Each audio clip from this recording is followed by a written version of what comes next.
Jadi kalau pemerintah kita kan bilang paling naik apa inflasinya tuh kita berapa sih? 3 sampai 4% gitu ya, atau misalkan 2% gitu. Bilangnya sih kecil gitu, tapi fakta di lapangan itu kayak misalkan emak-emak deh belanja kebutuhan pokok naik ya kan. Terus biaya sekolah, biaya sewa rumah dan biaya semuanya deh itu udah naik gitu kan. Jadi kalau yang gue perhatikan kita ini kena inflasinya tuh malah bisa di atas 10% gitu. 10 sampai 20%.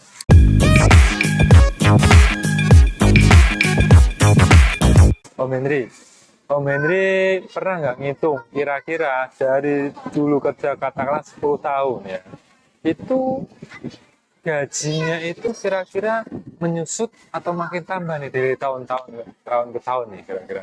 Nah, secara nominal rupiah Ya, bertambah, tuh. tapi secara nilai turun, Zud. Ini, Secara nominal nah, tambah ya, nah, katakanlah dulu 4, kemudian 6, kemudian 7, 8, oke, 9 sampai di atas sampai di 10. atas itu gitu ya. Nominal jelas naik. Jelas. Tapi tadi Om Henry bilang value-nya turun. Ya, Gimana tuh? value-nya, nilainya turun. Jadi yang nggak bisa kita lawan itu adalah inflasi, Zud. Inflasi sama penurunan nilai mata uang kayak sekarang aja kan. Nilai mata uang kita semakin melemah gitu ya, apalagi nilai tukar dolar berapa? Udah 18.000 nih. Kemarin kita konten masih 17 ribuan ya. 18.000. Ntar bagaimana ketika nanti masuk ke 19.000, 20.000 atau di atasnya itu. Jadi kayak nggak berasa, Zud. Kalau gue kan selalu patokannya gini ya, gaji itu sama dengan gramasi emas lah gitu ya. Misalkan dulu gaji kita setara 5 gram, tapi 5 makin ke gram. sini, iya, Berapa tuh? 5 gram zaman gue dulu deh, masih zaman Masih 5 gram kurang. 3 juta lah. 3 juta ya. Oh ya, 3 juta. Masih 3 juta dulu gitu kan. 100 berarti ini. Patokannya kan kita harus bisa bertahan di nilai itu kan. Tapi ternyata sekarang kan 5 gram itu udah harga 12-13 juta. Oh, berarti gitu yang kan. waktu itu gajinya 3 juta, terus sekarang di atas 10 gitu. Harusnya.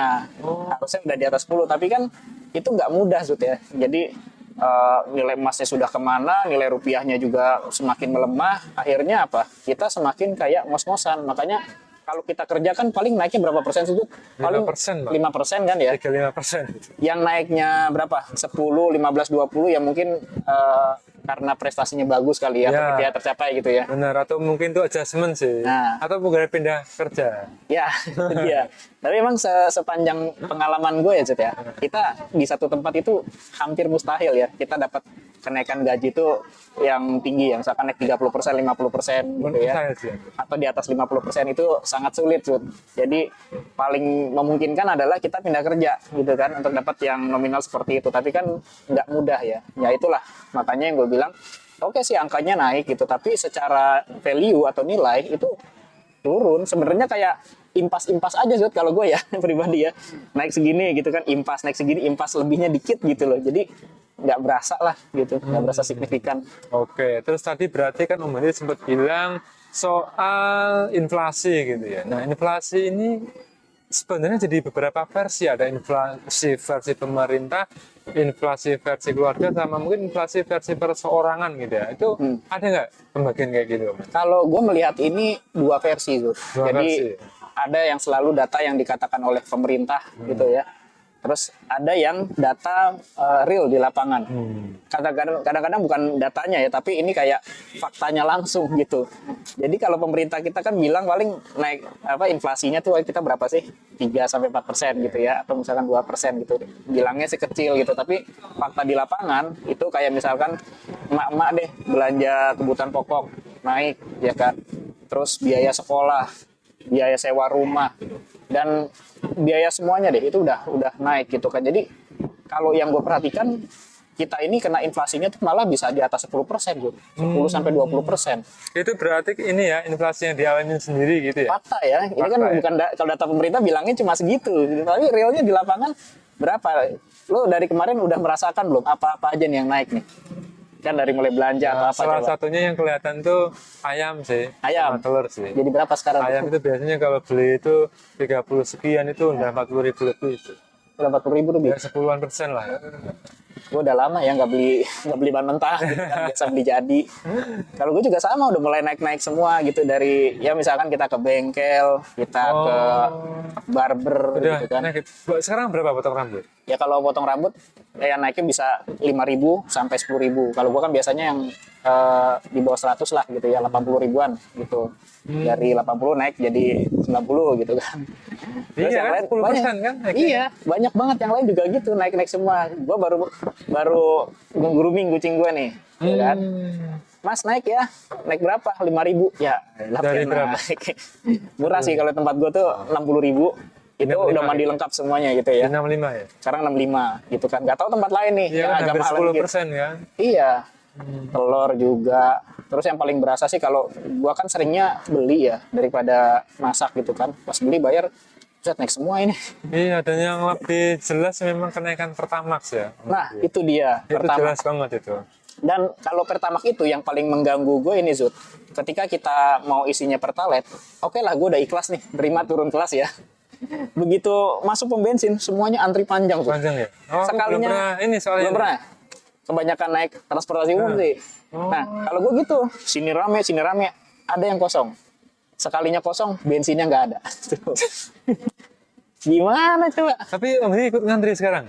Mau nggak mau gitu kan. Sekali ngisi berapa liter sih? Kalau motor gue itu kan berapa ya? Pokoknya hampir 100.000 lah kalau ngisi. Berapa ya motor gue ya? Mungkin di atas 5 liter lah. Ya artinya tadi ya, apa yang dijadikan patokan pemerintah terkait inflasi nilainya ya 35%.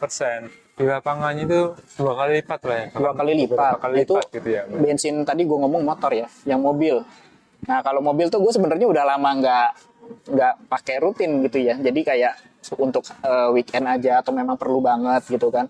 Karena sekarang yang mobil udah apa ya, yang 1.500-an ya itu kan udah nggak bisa pakai Pertalite gitu kan. Oh, udah bisa sekarang mobil? Nggak bisa. Teman-teman gue juga gitu, banyak yang turun. Wah gila, nggak sanggup gue sekarang ngisi mobil. Biasanya pertama kan masih 12.000 kemarin ya, masih sanggup. Begitu 16.000 sekian, Nggak sanggup? turun.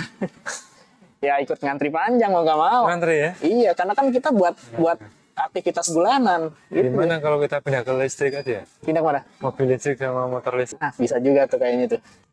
Nah, sekarang coba ya kita hitung secara realistis. Misalnya seseorang nih, atau Om Indri lah ya, atau siapapun itulah ya, kita membayangkan gajinya 5 juta, terus kemudian naik 7 juta, kemudian naik 9 juta. Nah itu kira-kira apakah tadi bisa ngimbangin inflasi, ataupun dengan kenaikan itu kita jadi mampu beli sesuatu kayak liburan gitu? Pernah nggak membayangkan dengan kenaikan gaji itu? Apa tetap akan kesulitan? Tadi yang gue bilang tuh ya, sebenarnya kayak kita naik ini dengan kondisi harga-harga yang tetap terus naik gitu ya. Sebenarnya naik yang hanya sedikit itu ya, menurut gue dikit ya. 5, 7 ke 9 itu naiknya bukan yang signifikan gitu. Bukan dari misalkan dari 5 ke 15 gitu, itu kan signifikan. Kalau signifikan sih oke. Tapi kalau dengan step by step kenaikan yang sedikit seperti itu kita makin berat. Mau punya tabungan berat, mau punya apa berat, mau pikir apa ya, kita mau punya sesuatu juga sulit gitu ya. Dengan gaji, contoh gini deh, misalkan nggak punya hutang lah ya 9 juta terus kayak gitu. Kita mau coba-coba nih KPR, berani-beraniin. Itu pasti ntar tengah jalan akan buntung juga gitu, karena nanti KPR itu akan floating gitu ya. Bunganya floating, cicilannya naik. Sedangkan gaji belum tentu loh. Floating itu biasanya berapa persen kenaikannya? Dari berapa ke Variatif ya, itu tergantung kondisi ekonomi juga ya. Kalau lagi buruk atau lagi gimana ya, kayak sekarang ini kan udah isu-isunya mau naik nih bunga KPR gitu kan, karena nilai tukar dolar yang semakin menguat gitu ya.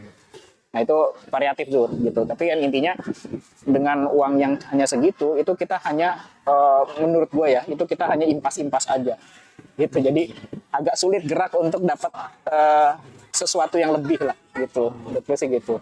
Oke, nah sekarang jadi pertanyaan lanjutan nih, kenapa sih ya sekarang semuanya jadi merasa sulit gitu atau susah ya? Yang pasti sih karena semuanya tuh pada naik ya. Tadi kita ngomong itu ya, harga properti mungkin naik gitu. Kalau yang murah ya mungkin karena orang pada jual-jualin gitu ya. Butuh uang juga, butuh cash gitu kan. Bayaran apa semua naik.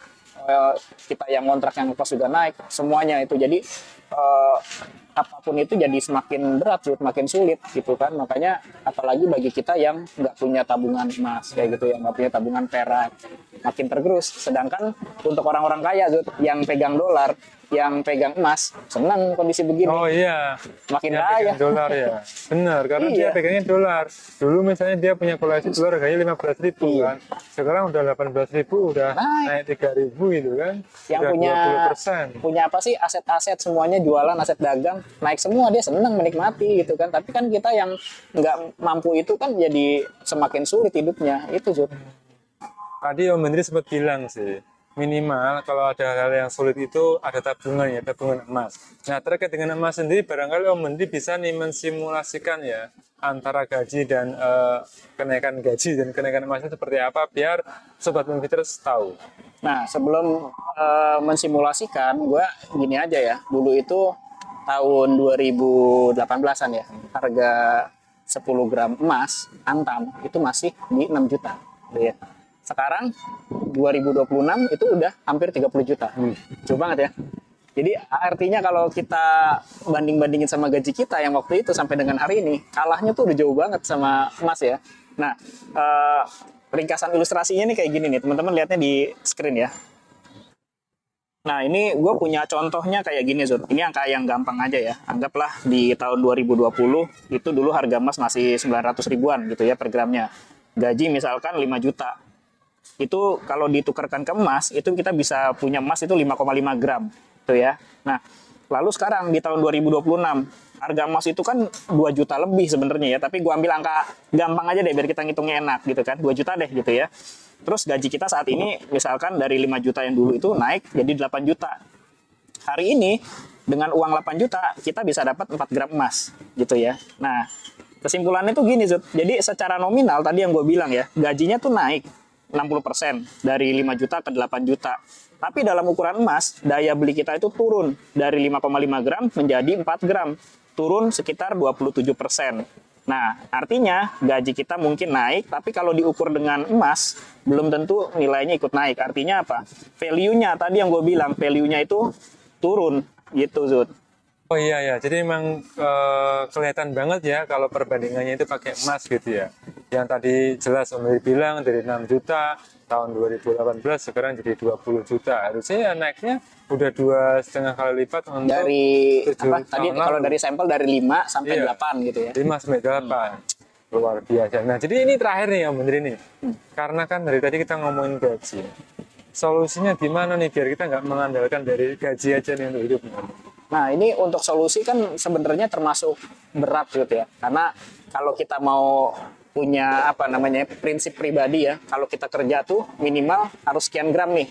Kalau pindah kerja naik sekian gram gitu kan. Dan kita jangan sampai tiap kita pindah kerja atau kita ganti pekerjaan, penghasilan kita turun gitu. Jadi kalau dulu patokannya kita punya nilai gaji kita 10 gram, ya hari ini minimal sama atau lebih. Kayak gitu kan. Nah, untuk mencapai lebih itu kan kita spare-nya jauh banget sih sekarang. Kayak 10 gram tadi gue bilang ya, dari 6 juta dulunya sekarang jadi anggaplah 29 juta. Jauh kan? Itu hampir nggak mungkin. Dan kalau gue bicara secara realistis untuk ngimbangin hal yang seperti itu, ya mau tidak mau kita harus ada pekerjaan sampingan gitu ya. Terus juga tabungan logam mulia itu jangan lupa, emas, perak itu wajib, atau tabungan di instrumen investasi lainnya yang punya return di atas 5% atau di atas bunga bank, bunga deposito. Itu bisa kita jadikan acuan gitu, atau kita jadikan pedoman kita untuk menabung gitu ya, menabung di investasi. Jadi untuk ngejarnya itu seperti itu. Dan jangan lupa juga paling nggak kita punya penghasilan sampingan ya, kerjaan sampingan apapun itu yang sesuai dengan skillnya teman-teman yang kalian miliki. Jadi untuk ngejarnya itu patokannya kalau gue selalu gitu, emas. Kalau gue kalah dengan harga emas, artinya gaji gue habis nih gitu ya, gaji gue turun nih, melorot gitu kan. Makanya untuk ngejarnya kita punya penghasilan misalkan dari dagang atau misalkan dari karyawan, terus dari penghasilan tambahan kita punya side hustle kalau bahasa sekarang ya, side hustle. Dan itu kan macam-macam ya, bisa ngonten, bisa affiliate yang kita bahas kemarin, yaitu untuk kita bisa ngimbangin inflasi hari ini gitu. Jadi supaya penghasilan kita itu nggak turun dan tetap bisa minimal sama gitu. Oke, jadi intinya yang paling penting adalah kita bisa mengimbangi ya. Sebisa mungkin seandainya kita pindah kerja, kalau nggak darurat banget, jangan sampai gaji malah turun ya. Iya. Minimal itu sama itu udah Sama itu secara gramasi ya. gramasi. Tapi ini diusahakan selalu naik. Oke, jadi apa yang disampaikan tadi mungkin sangat relevan ya bagi Sobat Moviters di mana berada. Harapannya Sobat Moviters tetap tadi ingat satu hal ya, harus investasi dan upgrade skill. Biar apa? Biar tidak hanya mengandalkan gaji saja. Oke, mungkin cukup ini ya. Harapnya bisa bermanfaat dan sampai jumpa untuk next konten ya. Dadah.